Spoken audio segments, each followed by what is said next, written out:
নমস্কার, welcome to my channel competitive English with PB sir. আমাদের video চলছিল WBCS এর ভোকাবুলারি নিয়ে, সেটা চলতেই থাকবে। মাঝখানে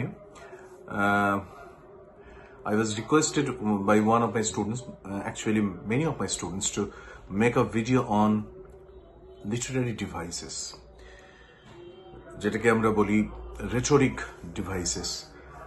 কিছুদিন আগে ওয়েস্ট বেঙ্গলের একটি পরীক্ষায় এই ফিগার অফ স্পিচ এসছে। তো figure of speech generally English অনার্সে যারা স্টুডেন্ট হয় তারা খুব রিগোরাসলি পড়ে, ডিটেইলড ওয়েতে পড়ে। তো যার জন্য আমি এটা নিয়ে কোনোদিন ভাবিনি যে ভিডিও করতে হতে পারে for the general students, for the general aspirants of the government services. কিন্তু যেহেতু দিচ্ছে, সেহেতু আমার মনে হয় অন্তত কিছু প্রমিনেন্ট ফিগার অফ স্পিচ যেগুলো একজন শিক্ষিত লোকের জানা উচিত, সেগুলো আলোচনা করে দেওয়া যাক। এটা তোমাদের কাজে তো লাগবেই, শুধুমাত্র ডব্লিউবিসিএস মিসেলেনিয়াস পরীক্ষা না, যে কোনো ধরনের পরীক্ষায় তোমাদের কাজে লাগবে এবং তোমাদের বলার বাগ্মিতা অর্থাৎ গিফট অফ দ্য গ্যাপকেও এনরিচ করবে, স্ট্রেনথেন করবে। ওকে, গিফট অফ দ্য গ্যাপ মানে হচ্ছে বলার ক্ষমতা, ভালো কথা বলার ক্ষমতা। It's an idiom. আমি পিবি স্যার তোমাদের চেষ্টা করে যাচ্ছি ভালো ভিডিও কোয়ালিটি মেটেরিয়াল প্রোভাইড করবার। যদি মনে হয় যে স্যারের কাজ, স্যারের যে প্রেজেন্টেশন, স্যারের যে মেটেরিয়াল সত্যি কাজে লাগছে, শেয়ার করে দিও বন্ধু বান্ধবের মধ্যে, যাতে আমি উৎসাহ পাই তোমাদের আরো ভিডিও করবার জন্য। তো আজকে শুরু করবো যে ফিগার অফ স্পিচ দিয়ে। খাতা কলম নিয়ে বসে যাও, কারণ এগুলো শুধু শুনে হবে না। আমি অবশ্যই যে ছবিগুলো এখানে থাকবে, আমি টেলিগ্রাম চ্যানেলে ইংলিশ উইথ পিবি স্যার আছে, ওখানে আমি তোমাদের সেখানে আপলোড করে দেবো, ওখান থেকে ডাউনলোড করে নিতে পারবে। বাট বেস্ট হচ্ছে যেগুলো স্ক্রিনে দেখতে পাচ্ছ, খাতা নিয়ে বসে লিখে ফেলো। That is the best way to prepare. প্রথমে হচ্ছে simile. Okay, first figure of speech যেটা শেখাবো। এখন ফিগার অফ স্পিচটা কি সেটা আগে বুঝতে হবে। ফিগার অফ স্পিচ হচ্ছে আমরা দৈনন্দিন কথা বলায় স্পিচে যে অলংকার ব্যবহার করি। আমরা বলি না আস্তে বল দেওয়ালেরও কান আছে, বা কখনো বলছি যে আমি আজ সারাদিন বৃষ্টির গান শুনেছি। ওকে, আমরা বলি না যে বাহ এই বাচ্চাটার হাসিটা যেন ফুলের মতো। দিস আর অল বাংলায় যাকে বলে অলংকার। অর্থাৎ অলংকার কি করে, একটা মুখের বা দেহের সৌন্দর্য বাড়ায়।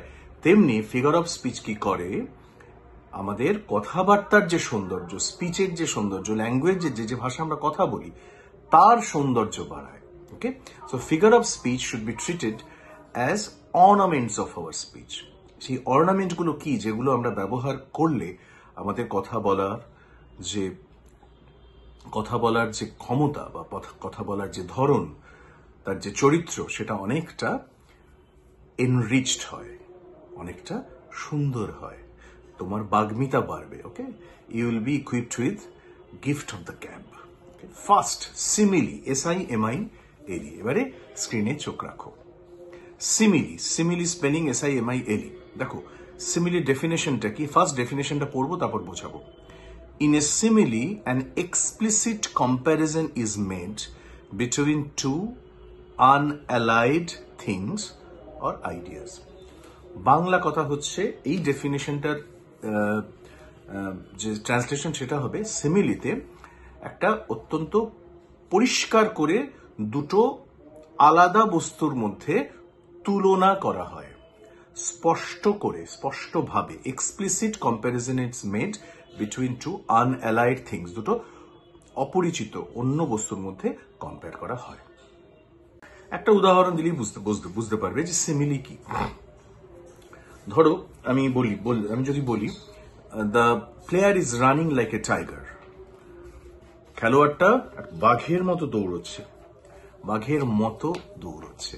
অর্থাৎ দ্য প্লেয়ারের স্পিডের সাথে আমি বাঘের স্পিডের দ্রুততার কম্পেয়ার করছি। প্লেয়ার এবং বাঘ দুটো কমপ্লিটলি আলাদা বস্তু, দুটো আলাদা প্রজাতি, সুতরাং এটা সিমিলি। আমি যদি বলি মারাদোনা স্পিডের সাথে আমি রোনাল্ডো স্পিডের তুলনা করি, সেটা কোনো সিমিলি হবে না, কারণ মারাদোনা এবং রোনাল্ডো একই বস্তু, মানব জাতির মধ্যে পড়ে। তারা দুজনেই মানুষ, দুজনেই আলাদা প্রকৃতির নয়, আনঅ্যালাইড নয়। সুতরাং কম্প্যারিজন যখন সিমিলি হবে তখন দুটো ভিন্ন বস্তুর মধ্যে হবে, সেম গুণ নিয়ে হবে, তুলনা হবে। আর সবচেয়ে বড় কথা সিমিলি মনে রাখার যে এখানে লাইক, মতো, অ্যাজ বা মতো আসবে। এই দুটো কথা কিন্তু জেনারেলি সিমিলিতে থাকে।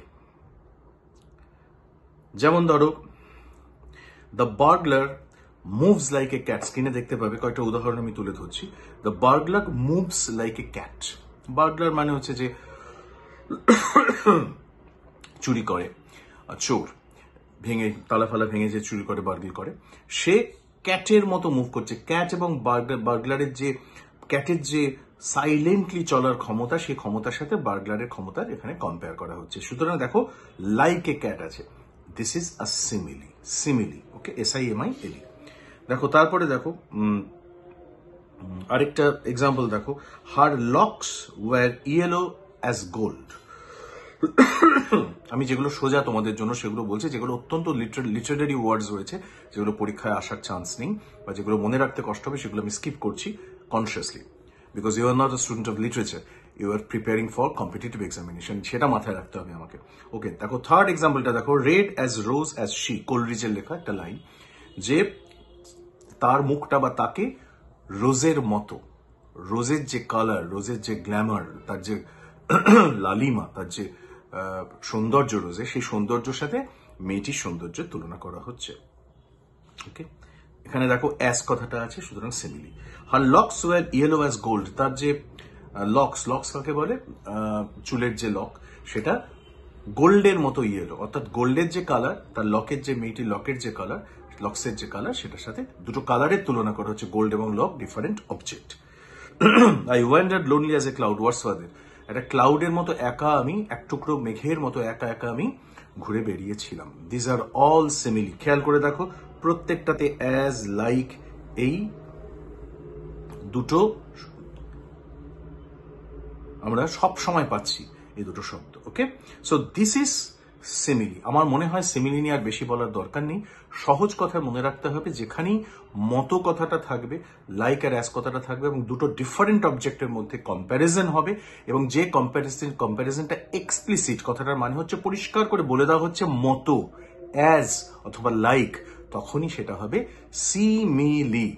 ওকে, যদি কোনো রকম সমস্যা থাকে লিখবে, আবার আমি এক্সপ্লেন করে দেবো। Next, which is almost like simile but very different in nature, is metaphor. Metaphor কি? মেটাফোর সিমিলির মতোই। মেটাফোরও একটা তুলনা, সিমিলি একটা তুলনা, মেটাফোরও একটা তুলনা। In a metaphor, an implied comparison is made between two different things or ideas. এখানেও দুটো জিনিসের মধ্যে কম্পেয়ার করা হচ্ছে, দুটো জিনিস বা দুটো আইডিয়া বা দুটো ধারণার মধ্যে কম্পেয়ার করা হচ্ছে, কিন্তু ডিফারেন্সটা হচ্ছে সিমিলির সাথে এই যে মেটাফোরে কম্প্যারিজনটা স্পষ্ট থাকছে না, ইট ইজ নট এক্সপ্লিসিট। মেটাফোরে কম্প্যারিজন বা তুলনাটা হচ্ছে implicit. What is the meaning of implicit?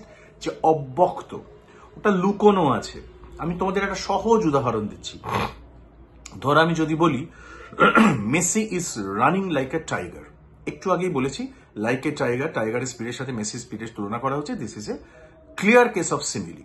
আমি যদি বলি look at Messi, he is a tiger, he is a tiger, মেসিকে আমি টাইগার বানিয়ে দিয়েছি, বলছি না মেসি টাইগারের মতো, মতোটা নেই, মেসি ইজ এ টাইগার। এখানে যখন আমি মেসি ইজ এ টাইগার বলছি, তখন মেসির ক্ষমতার সাথে, স্পিডের সাথে টাইগারের স্পিডের তুলনা কিন্তু আমি করছি, কিন্তু তুলনাটা স্পষ্ট, ইমপ্লিসিট, স্পষ্ট, এক্সপ্লিসিট নয়, এটা ইমপ্লিসিট। মতো কথাটা এখানে নেই। Messi, look at Messi, he is a tiger, মেসিকে আমি টাইগার বানিয়ে দিচ্ছি, কম্প্যারই করছি, কিন্তু লাইক বা অ্যাজ কথাটা নেই। This is a metaphor. মেটাফোরে কম্প্যারিজনটা থাকে, কম্প্যারিজনটা লুকোনো থাকে। পরিষ্কার? আরেকটা উদাহরণ দিচ্ছি, বুঝতে পারবে। শেক্সপিয়ারে ম্যাকবেথে রয়েছে life is like a walking shadow. Life is like a walking shadow, জীবনটা যেন একটা চলমান ছায়া। This is A simile. Like কথাটা যে ছায়ার সাথে দুটো আলাদা আলাদা বস্তু মানুষের জীবনে তুলনা করা হচ্ছে। কিন্তু যদি বলা হতো যে life is a walking shadow, জীবনটাই একটা চলমান ছায়া, এটাও কিন্তু তুলনা, সেম তুলনা করা হচ্ছে, কিন্তু এখানে মতো বা লাইক বা অ্যাজ কথাটা নেই। অর্থাৎ মেটাফোরে সিমিলির মতোই দুটো ভিন্ন বস্তুর মধ্যে তুলনা করা হয়, কিন্তু যেখানে তুলনাটা স্পষ্ট করে বলা থাকে না, লুকোনো থাকে, that is metaphor. Clear? Next, শুধু উদাহরণ সাহায্যে এবার কিছু এক্সপ্লেন করবো মেটাফোর। দেখো এক্সাম্পলে, the camel is the ship of the desert. মরুভূমির জাহাজ হচ্ছে উট। অ্যাকচুয়ালি কার সাথে কার তুলনা করছি? জাহাজের যে ক্ষমতা, সেই ক্ষমতার সাথে আমি উটের ক্ষমতার তুলনা করছি, এবং মরুভূমিকে কার সাথে তুলনা করছি? সমুদ্রের সাথে। কোনোটাই ডাইরেক্টলি বলা নেই, দুটোই আলাদা করে ইমপ্লিসিট রয়েছে, দুটোই একদম লুকোনো রয়েছে সেন্টেন্সটার মধ্যে। সুতরাং ship of the desert, camel এবং শিপ দুটোই হচ্ছে মেটাফোর। ক্যামেলকে আমরা this is an example of metaphor. ক্যামেলের সাথে আমরা শিপের তুলনা করছি। We're comparing the ability of a camel to that of a ship, and the comparison is between two different subjects or unallied subjects or object, but the comparison is not explicit, it is implied or implicit. Therefore, this is an example or instance of metaphor. Okay? Next, he is the pillar of the state. Pillar. আমাদের স্টেটের অর্থাৎ রাজ্যের বা দেশের pillar হচ্ছে সে। এখানে pillar কি করে? একটা বিল্ডিং এর কে শক্ত করে দাঁড় করিয়ে রাখে। তার যে ক্ষমতা, তার সাথে আমি এই মানুষটির ক্ষমতার তুলনা করছি, কিন্তু আমি বলছি না he is as a pillar বা like a pillar of a state, আমরা বলছি he is a pillar of a state. তুলনা চলছে, কিন্তু তুলনাটা এক্সপ্লিসিট নয়। This is a case of metaphor. Next, I will drink life to the lees. টেনিসনের একটা বিখ্যাত কবিতা আছে ইউলিসিস, সেটা থেকে এটা দিয়েছে। এখানে I will drink the life to the lees মানে হচ্ছে জীবন পাত্রের তলানিটুকু আমি চুমুক দিয়ে পালন করব। লিস মানে হচ্ছে যেটা তলায় পড়ে থাকে, তলায় পড়ে থাকে তাকে বলে লিস। একটা খাবার বা তরলের শেষে চা খেলে তার তলায় একটুখানি পড়ে থাকে, তাকে বলে লিস। আমি জীবন পাত্রের তলানিটুকু পান করবো। অর্থাৎ জীবনকে এখানে পাত্রের সাথে তুলনা করেছে। জীবনের যে আনন্দ, জীবনের যে অভিজ্ঞতা, সেটা তার তরলটার সাথে তুলনা করেছে। সেটা চা হতে পারে, দুধ হতে পারে, ওয়াইন হতে পারে, তার সাথে তুলনা করেছে। আমরা যেভাবে একটা কাপের বা গ্লাসের তরলটুকু পুরোটা খেয়ে নিই, ঠিক সেভাবে এখানে কবি জীবনের পুরোটা আনন্দ, পুরোটা এক্সপিরিয়েন্স শুষে খেতে চেয়েছেন, নিয়ে নিতে চেয়েছেন পরিপূর্ণভাবে। সো এখানে দেখো লাইফটা তুলনা করা হয়েছে পাত্রের সাথে, আর লিস যেটা পড়ে থাকবে সেটা তুলনা করা হয়েছে যেটা তলায় পড়ে থাকে পান করবার পর। ওকে, আশা করি যে মেটাফোর এবং সিমিলির যে ডিফারেন্স সেটা তোমাদের ক্লিয়ার করতে পেরেছি। মেটাফোর আর সিমিলির মধ্যে কিছুই পার্থক্য নেই, শুধু পার্থক্য একটাই, সিমিলিতে পরিষ্কার বোঝা যায় অ্যাজ এবং লাইক থাকলে, কিন্তু metaphor is rather difficult to understand, কারণ মেটাফোরে হট করে বোঝা যায় না যে কম্প্যারিজনটা আছে কি নেই। কম্প্যারিজন একটা থাকতেই হবে, কম্প্যারিজনটা তোমাদের খুঁজে নিতে হবে। ওকে, যে লাইনটা দেওয়া থাকবে, বলে কোনো একটা লাইন দিয়ে বলা থাকবে this is an example of metaphor, synecdoche, simile, personification etcetera, তোমাদের বলতে হবে this is an example of metaphor. Okay, so I think that you have understood it clearly. Next যেটাই আমি আসবো সেটা হচ্ছে সিনেকডকি এবং মেটোনিমি। সিনেকডকি এবং মেটোনিমি।